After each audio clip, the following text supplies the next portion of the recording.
Hello， 大家好，我是王炯，欢迎收看本期小白测评数据库视频。2020年眼看就要结束了，各家厂商的旗舰机也基本都发完了。在今年这个5G 和高刷大爆发的时代，手机的续航依然是用户们感受最深的。由于目前电池技术还没有重大突破，提升充电速度就成了弥补手机续航、提升用户体验的不二之选。那么到了2020年，各家顶级旗舰表现如何呢？播关这天，小白测评续航和充电专题马上开始。这次我们挑选了目前各家最顶级的旗舰，华为、荣耀、小米、OA 等共10款机型。首先在续航方面3小时轻度使用，vivo X50 Pro Plus 和魅族17 Pro 剩余79%，并列第1名。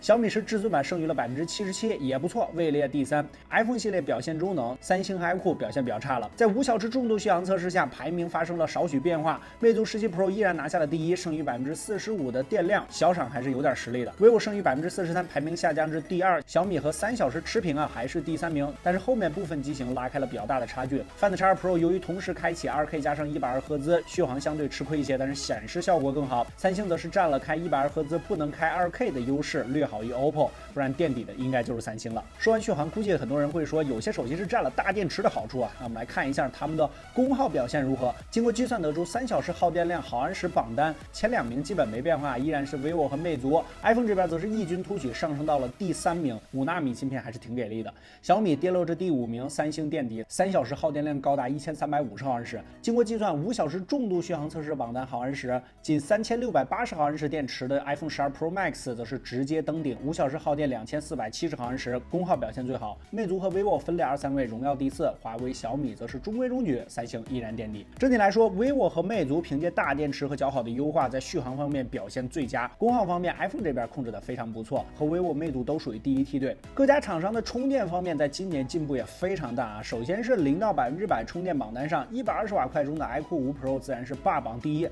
仅16分钟就充到了100%。小米的120瓦用时24分钟，位列第2。Find X2 Pro 用时33分钟，位列第3。华为的66瓦快充47分钟充到了100%，位列第4。iPhone 12的20瓦快充垫底，这个充到100%用时112分钟。虽然华为的66瓦充满的时间比较长，但是短时间回血上可以看到，华为10分钟就可以充入7.23瓦时，仅次于 OPPO 的7.34瓦时，表现还算不错。只是66瓦单电芯后期降速就比较明显了。最后在涓流充电环节，1加8 Pro 最为诚实啊，在手机显示100%之后，仅继续充了1分钟就停止充电。vivo 和 iQOO 涓流充电2、3分钟，表现也非常不错。iPhone 这边虽然继续垫底，不过这次有魅族作伴，两者的涓流充电都长达29分钟。手机前台显示100%，加上后台的涓流充电时间，就是手机完全充满总时长。由于涓流充电时间短， iQOO 以完全充满仅19分钟的成绩，依然夺取第1名。小米是至尊版涓流充电比较长，完全充满用时33分钟 ，OPPO 用时38分钟，华为66瓦完全充满用时56分钟，接近1个小时了。vivo 和一加表现中等 ，iPhone 这边依旧垫底，完全充满接近2个半小时。整体来看，今年 iQOO 和小米的120瓦快充暂时领先，其他各家厂商有一定的提升，只是魅族依旧原地踏步，希望明年能有所突破。毕竟另外一个小厂坚果都上55瓦快充了。总之，我们的手机不是在充电，就是在去充电的路上，充电和放电不断循环，无论提升哪个环节都直接提升了用户的幸福感。但整体来看，两者不能完美契合，续航最好的是魅族，但是充电安卓阵营最慢，充电最快的是 iQOO， 但是电池4000毫安时。期待明年的今年的骁龙875新机能够带来更好的体验，而且据说明年的100瓦快充会快速普及。OK， 想了解更多经营的详细数据，关注小白测评微信公众号，查看数据库即可。更多精彩可以关注我们的 B 站、新浪微博和微信公众号，都搜索小白测评。我是王炯，我们下期视频再见，拜拜。